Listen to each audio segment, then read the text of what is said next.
y así sucede. Hipócritas, ustedes saben interpretar la apariencia de la tierra y del cielo, ¿y cómo es que no saben interpretar el tiempo actual? ¿Por qué no juzgan por ustedes mismos lo que es justo? Si tienes que ir con un adversario al magistrado, procura reconciliarte con él en el camino. No sea que te lleve por la fuerza ante el juez y el juez te entregue al alguacil y el alguacil te mete en la cárcel.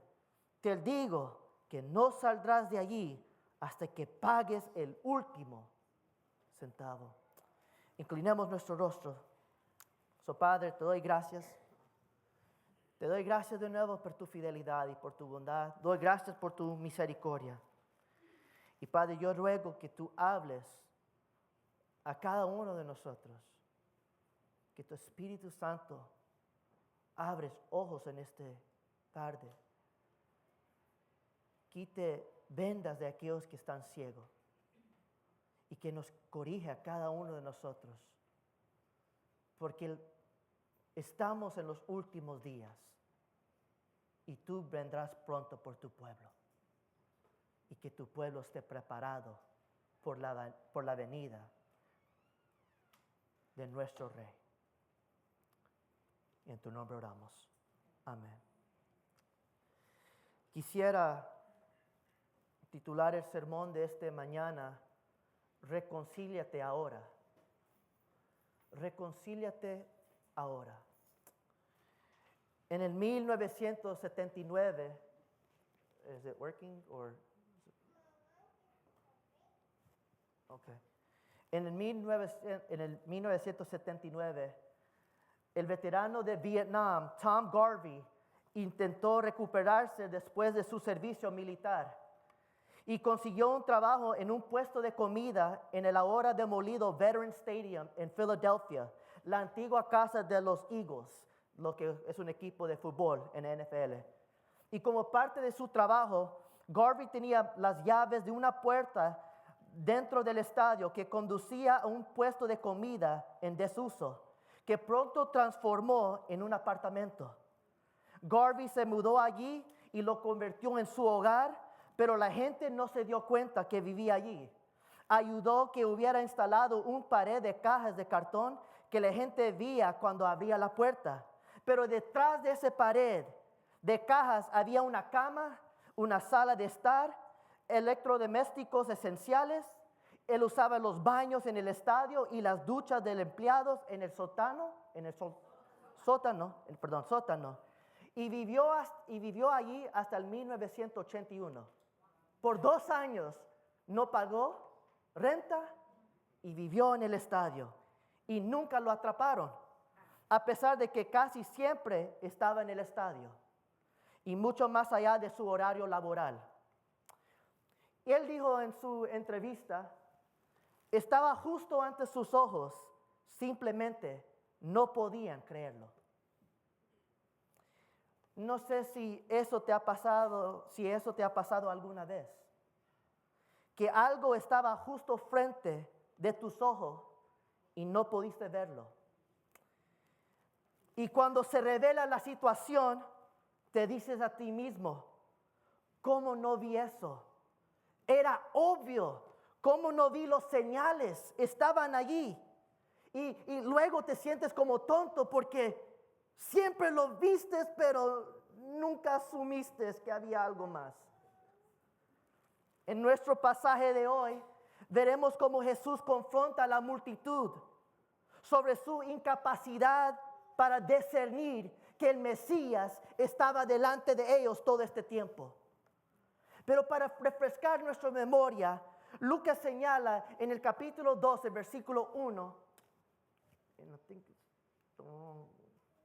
en el versículo 1, Lucas señala que la multitud era tan grande que la gente comenzó a atropellarse unos con otros. Y al ver esto, Jesús se dirigió a sus discípulos en el versículo 1 y les advirtió sobre la obra de los fariseos. Desde el capítulo 12, versículo 1 al 12, Jesús continuó teniendo conversaciones privadas con sus discípulos hasta que una conversación en el versículo 13, un joven había entrado en la multitud y le pidió a Jesús que mediara en un asunto de herencia entre este joven y su hermano. Y Jesús reprendió al hombre y cuestionó su concepto del dinero, enseñándoles una parábola sobre el rico insensato.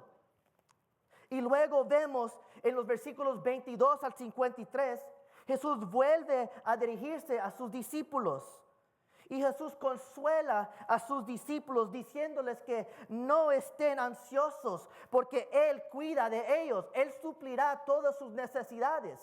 Pero también vemos más tarde en los versículos 35 al 48 que Jesús advirtió a los discípulos que estuvieran preparados por su venida.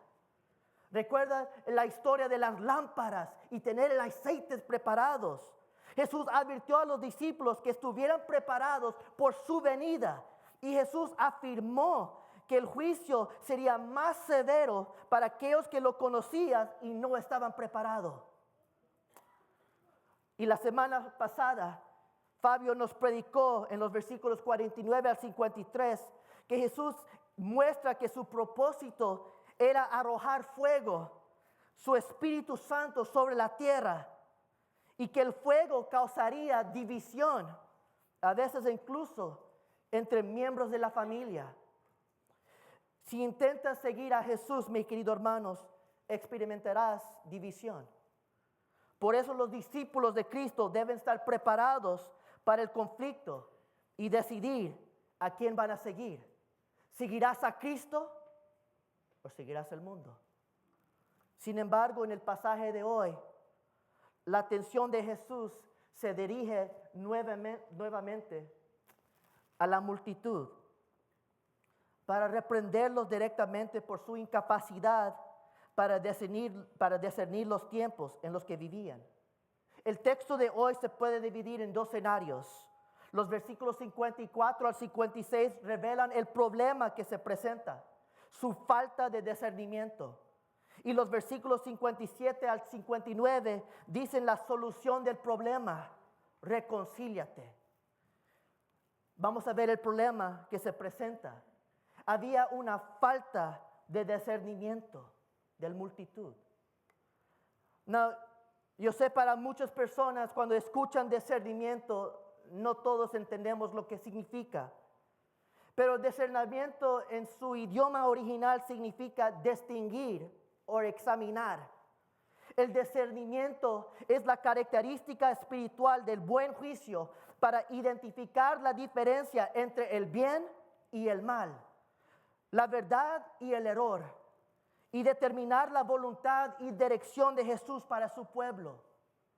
En el versículo 54, Jesús elogia a la multitud por su capacidad de discernir y reconocer los ritmos naturales de la naturaleza, al decir: cuando ustedes ven que se levanta una nube en el occidente, enseguida dicen va a llover, y así sucede. Como alguien que tiene un negocio de césped, no puedo decir que corto mucho grama, ya se está creciendo la panza, pero recuerdo que muchas veces dependía de mi aplicación en mi celular, que me decía el clima. Y eso me ayudaba mucho a saber cómo debía vestirme y cómo organizar mis rutas de la semana. Si llovía, no podía trabajar mucho, pero la aplicación me falló muchas veces y tuve que confiar en mi intuición. Pero de la misma manera, llamé a otros cortadores de grama y no voy a mencionar sus nombres porque ahora son mis enemigos, son mi competencia. Y no quiero promoverlo. No son bromas. Héctor y Ever tenían la capacidad. Digo, tío Héctor que está ahí. Héctor, levante su mano. Nadie le llame, por favor. Pero Héctor y Ever tenían la capacidad de detectar cuando el clima estaría malo y llovería. Especialmente Héctor. Al ver una nube comentaba que aunque la aplicación decía que no llovería, él sí creía que donde estaba esa nube, estaba lloviendo. Y yo muchas veces me enojaba con Héctor, porque él siempre estaba correcto. Y muchas veces le decía, oye, Ovidio, aquí dice que va a llover, tenemos que parar de cortar grama. Y Ovidio decía, allá está lloviendo, aquí no. Ahora, muchos de ustedes que trabajan afuera pueden entenderlo. No requiere tanto ciencia, solo tienes que mirar y puedes ver que algunas nubes se ven un poco diferentes. O ustedes pueden saber cuando va a estar un poco caliente, cuando sientes ese aire. Pueden mirar las nubes, sentir el viento y decir que será un día caluroso o lluvioso. Los patrones climáticos en el Medio Oriente eran predecibles para muchos. Ahora, para entender mejor esto, veremos la geografía. Y tenemos que entender, lo hice mal. Muy mal, actually. Well, I don't even know where I'm at. Okay, no hay.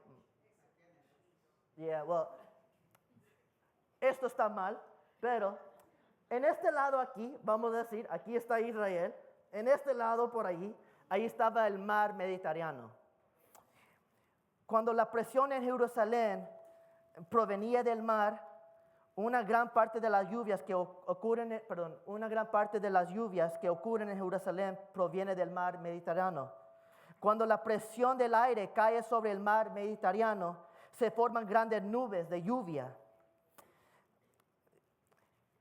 Y el aire empuja las nubes a la ciudad de Jerusalén. Los antiguos judíos no estaban tan avanzados tecnológicamente, pero ellos adquirieron la habilidad de saber cuál traía lluvia y cuál no. Por ejemplo, en 1 de Reyes capítulo 18, encontramos la historia de la batalla del profeta Elías contra el rey Acab y los sacerdotes de Baal. Elías había declarado que habría una sequía que duró 3 años, no sé si se recuerdan. Y cuando llegó el momento de que terminaría la sequía, Elías oró al Señor para que caería lluvia. Se inclinó 6 veces y mandó a su siervo al mar Mediterráneo para ver si había lluvia. Y 6 veces el siervo dice a Elías, no hay ninguna lluvia. En el 7º vez Elías oró al Señor y le mandó al siervo que vaya de nuevo a la orilla del mar. Y el siervo dice en el versículo 44, note lo que dice, desde el mar viene subiendo una nube, es tan pequeño como una mano. Sin aplicación ni noticias, ellos entendían los patrones climáticos. Ellos podían ver las nubes levantarse en el océano. Pero en el versículo 55, Jesús también eligió a la multitud por su capacidad de entender los vientos, al decir en el versículo 55, Él dice, y cuando sopla el viento del sur, dicen, va a hacer calor, y así sucede. Situado al sureste de Israel se encuentra el país del Jordán.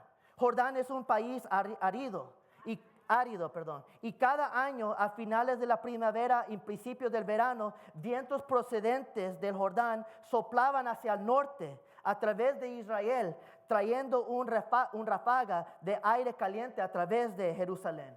Y la traducción de la palabra calor en griego significa abrasador o aire caliente. El Dr. Bruce Malina dijo que estos vientos del sur podrían elevar la temperatura a 30 grados en una hora. Cuando soplaba el viento, se calentaba rápido. Por esa razón Jesús le está comendando, le está diciendo, buenos observadores son ustedes. En los versículos 54 al 55, Jesús elogia a la multitud por su capacidad para discernir el ritmo del clima. Entonces, ¿dónde está el problema que se presenta? Solo echa una vista al versículo 56, porque Jesús dice, hipócritas. El término hipócrita ya lo han estudiado en sus células, pero el término hipócrita proviene del teatro antiguo, donde los actores llevaban máscaras. Y Jesús usó a menudo este término para describir a personas religiosos que afirmaban ser justos delante de los demás, pero en realidad no lo eran. Algunas personas piensan que un hipócrita es alguien que dice una cosa y hace otra, pero eso no es necesariamente hipocresía. Podemos decir que la hipocresía es fingir, pretender, dar la imagen de que hemos alcanzado nuestros ideales cuando sabemos que no lo hemos logrado. Jesús a menudo criticó a los líderes religiosos por su hipocresía. Pero aquí quiero que observen algo. Aquí Jesús no está llamando a los religiosos hipócritas, está llamando ¿a quién? A la multitud hipócritas. ¿Por qué los llamaría hipócritas?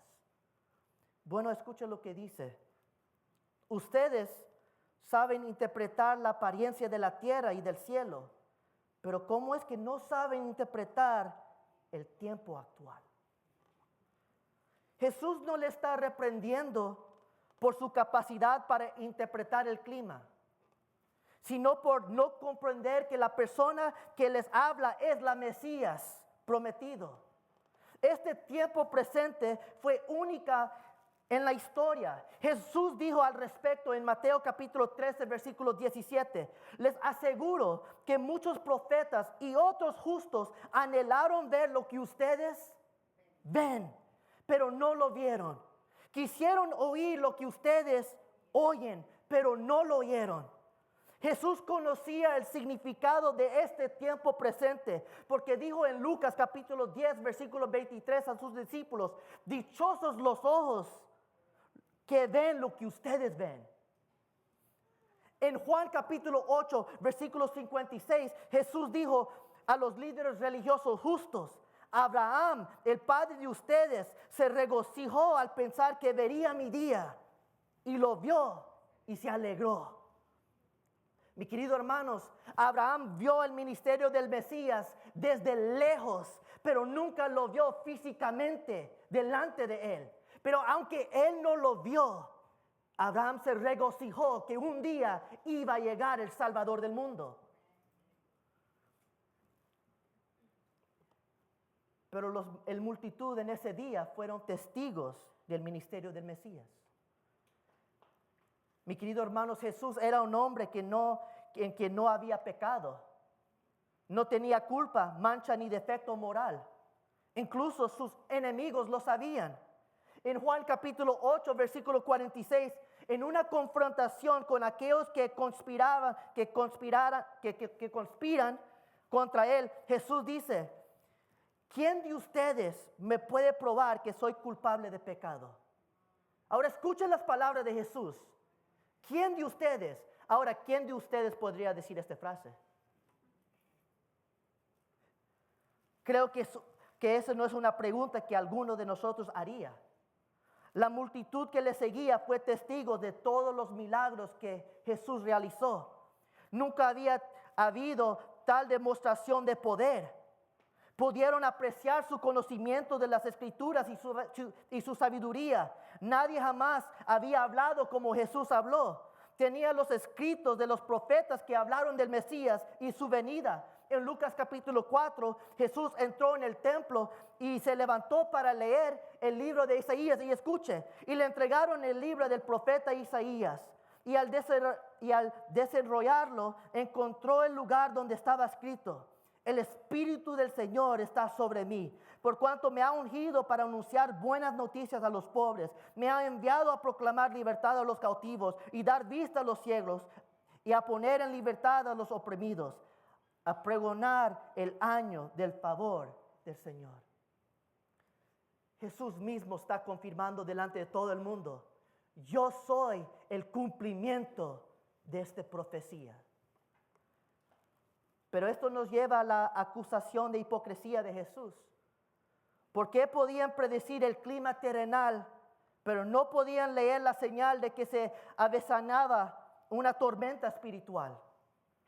Por eso Jesús criticó a las multitudes como hipócritas, porque su problema no era tanto que no podían verlo, de mala gana optaron por no hacerlo. Ellos no querían reconocer que Jesús era el Mesías. Aunque toda la evidencia estaba delante de ellos, negaron creer que Él era el Hijo de Dios. Ellos mostraron la capacidad de comprender el cielo, pero no estaban dispuestos a comprender el reino de los cielos. Si hubieran prestado atención a los vientos espirituales que soplaban como lo hicieron a los patrones climáticos, habrían entendido lo que estaba sucediendo y se habrían preparado. Pero negaron y decidieron ignorar la realidad.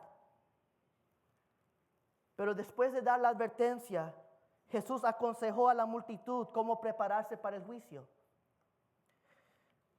Llegar a un acuerdo antes de acudir a los tribunales. Y Jesús usó un ejemplo sencillo para mostrar que no habían reconocido la gravedad de la situación. Si alguna vez han acudido a un tribunal, sabrán que puede resultar intimidante. Enfrentarse a un juez es una experiencia desalentadora, especialmente si usted tiene la culpa. Es natural, si estás delante de un juez, preocuparse por las consecuencias. Y una de las consecuencias que la mayoría de las personas piensan cuando están delante del juez es que me va a poner en el cárcel. Si el tribunal da miedo, la prisión es aún peor. Ahora en el versículo 57 al 59, Jesús cuenta la historia de un hombre que había cometido un mal. Y se desconoce su delito, pero parece que tenía una deuda. Y lo iban a llevar a los tribunales, pero por ello, en el versículo 57, note Jesús dice, ¿por qué no juzguen por ustedes mismos lo que es justo? ¿Por qué no por tu bien? Olvídate de la época en la que vives y de las oportunidades que ofrece. En lugar de ello, ¿por qué no examinar su vida y considerar lo que es moralmente correcto? En otras palabras, ¿por qué no reflexionar sobre uno mismo y sus propios errores? ¿Saben que están en peligro y peligro eterno? Pero hay personas que no le importan de las consecuencias. Quieren justificar su mal y tratar de explicar lo que están haciendo es bueno y no están siendo sinceros con ellos mismos. ¿Por qué no juzguen ustedes mismos? Hay personas que llaman a todo el mundo hipócritas y no quieren decir, yo soy el primer hipócrita, pero todos son hipócritas. Y Jesús dice, oye, ¿por qué no juzguen ustedes mismos? Analizan su vida. Y Él dice en el versículo 58, si tienes que ir con un adversario al magistrado, si alguien comete una ofensa o un delito contra otra persona, es posible que la parte ofendida quiera resolver el asunto en los tribunales. Podrían concertar una comparecencia ante un magistrado, un gobernante, una persona de poder. Y esta aparición sería como la primera audiencia que podría ocurrir. La persona presentaría su caso al magistrado, quien luego lo mandaría a un juez para que tomara medidas adicionales. Entonces él dice, mientras vas con tu adversario a comparecer ante el magistrado, en el camino a la audiencia inicial, note lo que Jesús dice, procura reconciliarte con él en el camino. No sea que te lleve por la fuerza ante el juez. Y el juez te entrega al alguacil y el alguacil te meta en la cárcel. Mis queridos hermanos, si quieren algunos consejos legales, a veces cuando se trata de estos asuntos es mejor resolver fuera de los tribunales, especialmente si sabes que tienes la culpa. Ir al corte puede ser complicado. Todo queda expuesto, incluidas las cosas que no le gustaría que la gente supiera. Los abogados saben cómo sacar lo peor de ti. Y ellos se van a asegurar que esta información lo escuche el juez. ¿Por qué? Porque puede afectar tu caso. Todo queda expuesta. Y una vez que las cosas quedan expuestas, Todas las pruebas van en su contra y el resultado podría ser prisión. Y si el juez lo declara culpable, lo que probablemente será el caso, sería sentenciado y luego asignado a su prisión. Entonces, si esa persona es sabia, hará lo que sea necesario para no ir a la prisión. Es decir, llegar a un acuerdo. Sin embargo, observe lo que sucede si no llega a un acuerdo. Si va a juicio, la Biblia dice que irá a prisión. Pero escucha el versículo 59. Te digo que no solo estarás en la prisión, te digo que no saldrás de allí hasta que pagues el último centavo. Mis queridos hermanos, en la época romana, durante el primer siglo, si una persona no podía pagar sus deudas, el derecho romano permitía al acreedor llevar al deudor a los tribunales.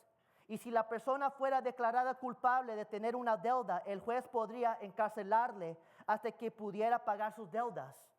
Sin embargo, esta práctica plantaba un dilema.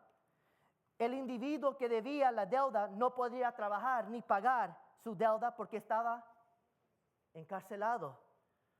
Como resultado, nunca podría salir del cárcel porque no tenía suficiente y no tenía forma en cómo pagar. Permanecían en prisión por todo tiempo indefinido. Y por esa razón Jesús dijo, antes de presentarte ante el juez, procura reconciliarte con él o enfrentarás el castigo eterno. Es aconsejable saldar las deudas con prontitud para evitar consecuencias nefastas en el futuro. Si tiene algo de sentido común, resolverá sus problemas antes de llegar ante el juez.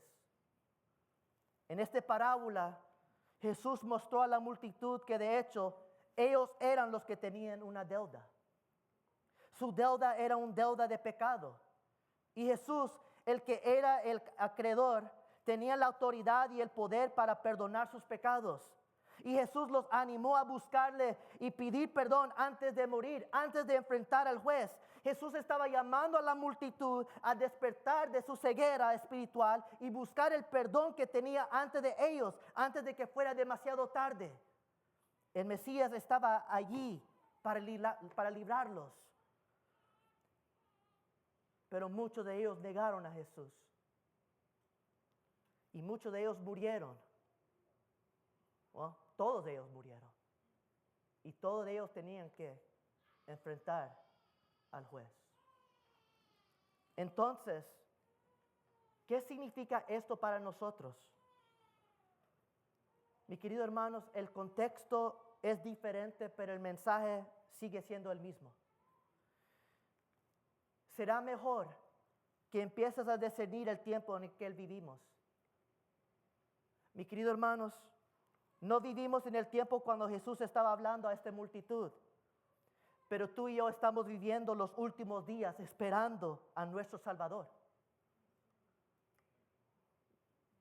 Nosotros estamos en peor posición que ellos, porque cuando llega el Rey, llega. En Hechos capítulo 1, Jesús ascendió al cielo y el ángel le dijo a sus discípulos, Galileos, ¿qué hacen aquí mirando al cielo? Este mismo Jesús que ha sido llevado de entre ustedes al cielo vendrá otra vez de la misma manera que lo han visto irse. Mis queridos hermanos, nadie sabe el día y nadie sabe la hora y nadie sabe cómo va a llegar. Pero cuando llega Cristo, todos ojos verán la grandeza del Rey. Y Pablo dijo en 2 de Pedro capítulo 3, versículo 3 al 7, ante todo deben saber que en los últimos días, ahora escuchen, en los últimos días vendrá gente burlona que siguiendo sus malos deseos se mofará y dirá, ¿qué hubo de esa promesa de su venida? Nuestros antepasados murieron y nada ha cambiado desde el principio de la creación.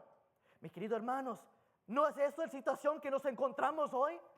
La multitud dice, ¿dónde está tu Dios?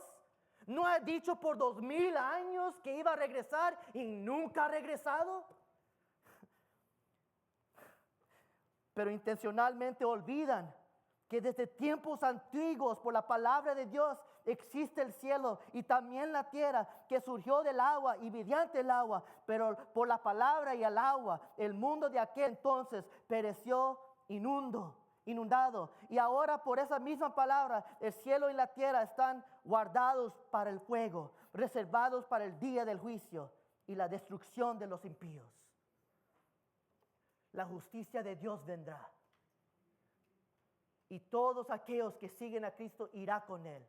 Pero hay de aquellos que niegan ver a Jesús como su Salvador.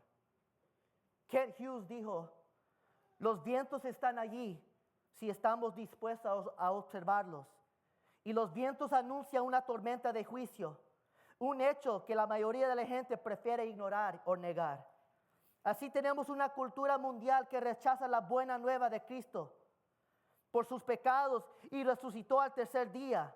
Ellos llaman lo bueno malo y a lo malo bueno. Adoran el dinero, glorifican la perversión, convierte a sus villanos en héroes, segrega y margina a los pobres, mata a niños no deseados y se adora a sí mismo como la medida de todas las cosas. Sin dudas, el mal tiempo llegará y llegará pronto. Sin embargo, estamos ya en los últimos días. La advertencia del tormenta están disponibles para todos aquellos que están dispuestos a ver. Solo mira todo a nuestro alrededor. Todos están empeorando. Aunque presidentes pueden decir que pueden mejorar nuestra situación, ningún humano puede cambiar lo que ya está destinado. Por lo cual, iglesia, no jueguen.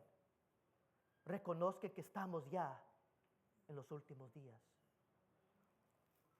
Y será mejor que aprendas a discernir la amenaza. Porque cuando Jesús regrese, o si mueres antes de que Él venga, tendrás que enfrentar el juez.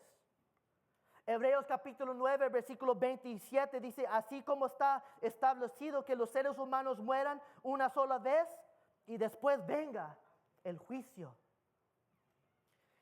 Y mis queridos hermanos, y nunca quieres llegar ante Dios sin tu abogado. No quieres llegar a un juez y tratar de defender tu caso. Porque Jesús dijo al comienzo de Lucas capítulo 12, versículo 2, escuchen esto, no hay nada encubierto que no llega a revelarse, ni nada escondido que no llega a conocerse. Así que todo lo que ustedes han dicho en la oscuridad se dará a conocer a la plena luz y lo que han susurrado a la puerta cerrada será proclamada desde las azoteas. Y a ustedes, mis amigos, les digo que no teman a los que maten el cuerpo porque después no pueden hacer más. Les voy a enseñar más bien a quién debe temer. Temen al que después de dar muerte tiene poder para echarlos al infierno. Sí, les aseguro que a Él deben temer. Mi querido hermano, si podemos temer a un juez aquí terrenal, imagínese encontrarte al juez eterno. No quieres llegar al tribunal y decir, yo quiero hablar en mi defensa. Porque, mis queridos hermanos, no podrás hablar. El registro hablará por sí solo.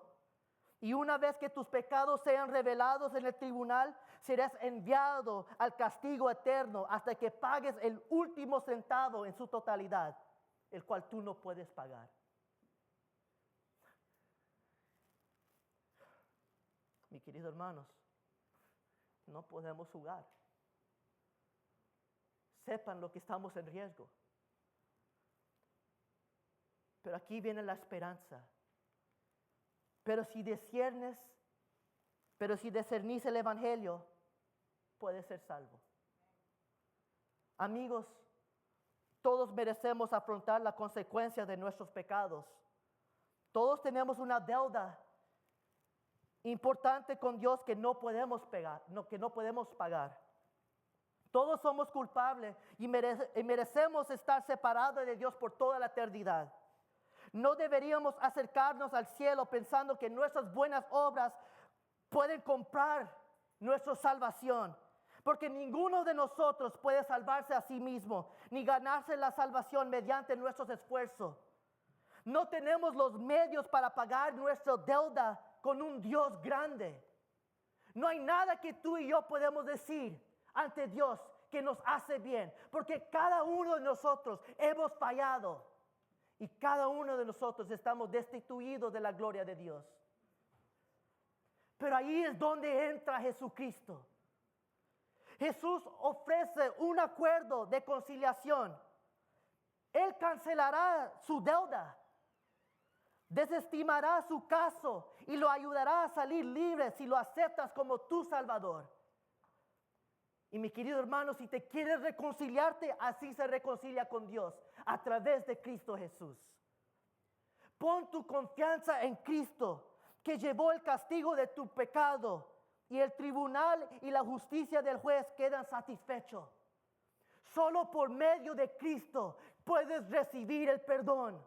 Solo por medio de Cristo recibes salvación. Solo por medio de Cristo recibes perdón. Solo por medio de Cristo recibes vida eterna. Solo por medio de Cristo. Y Dios está dispuesto a reconciliarte y darte gracia, perdón, libertad del pecado y castigo. Él está dispuesto a darte vida eterna y escape del juicio. Pero la decisión es tuya. Puedes llegar a un acuerdo ahora, rendir tu vida ahora, reconocer que has fallado y decir, ¿sabes qué, Cristo? Tienes toda la razón. Me rindo a ti. Ya no quiero jugar más. Tú puedes reconciliarte hoy o puedes arriesgarte en los tribunales. La decisión es tuya. Mi trabajo es solo predicarte y dejarte saber las opciones que tú tienes. Puedes seguir jugando con Dios o puedes ya confesar tus pecados hoy. Lo recomiendo que lo hagas hoy, porque en el día de juicio todos tus pecados saldrán. Hoy es el día de saldar tu cuenta. Pon tu confianza en Cristo. Ese día Jesús le dijo a la multitud, ¿cómo pudiste perder tal oportunidad? ¿Cómo pudiste ver los tiempos y no ver quién soy yo? Pero mi querido hermanos, los tiempos no han cambiado. Nosotros tenemos su palabra. Nosotros tenemos su espíritu.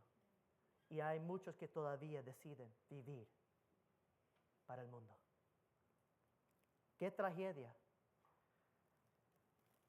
Y amigos, no dejemos de ver los señales y el peligro. Porque Isaías capítulo 55, versículo 6 dice, buscan al Señor mientras se deje encontrar. Llámenlo mientras esté cercano. Porque llegará un día que ya no podrá llamar más. Se acerca un día que Cristo regresa. ¿Estás tú listo para ese día? ¿Has tú llegado a un acuerdo con Cristo? ¿Has tú sido sincero con Cristo? Si no, hoy es el día. Inclina tu rostro. Y quisiera orar por nosotros en esta mañana.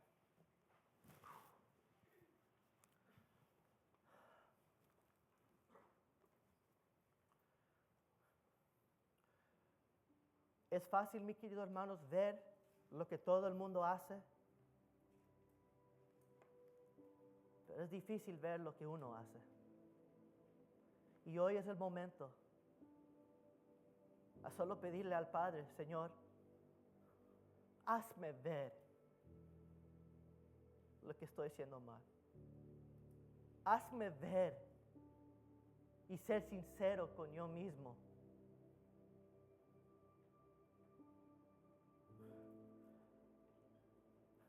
Quizás tú has venido aquí a la iglesia y no has tomado la decisión a seguir a Cristo. Déjame decirte,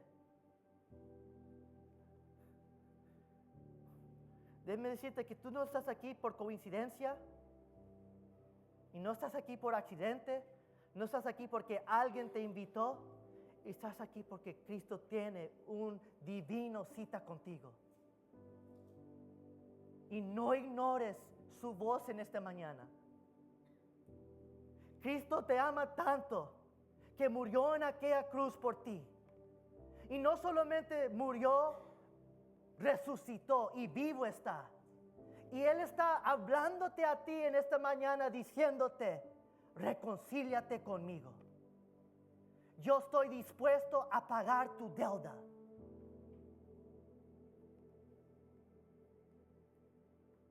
Solo tienes que aceptarme. Déjame entrar. El que tenga oídos escucha lo que Cristo tiene que decir. No juegas con tu vida porque nadie sabe su día. Nadie sabe su hora.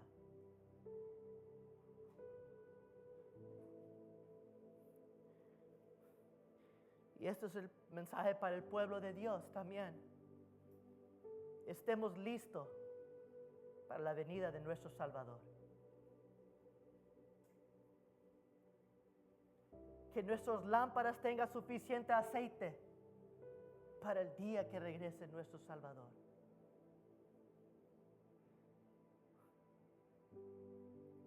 Que caminemos en santidad.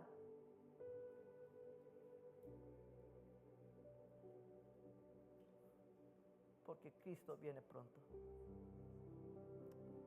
Padre, yo ruego y oro por aquellos, Señor, que todavía no han decidido seguirte a ti. Espero y oro, Padre, que tu Espíritu Santo toque sus vidas. Que ponga una inquietud, Señor, entre ellos.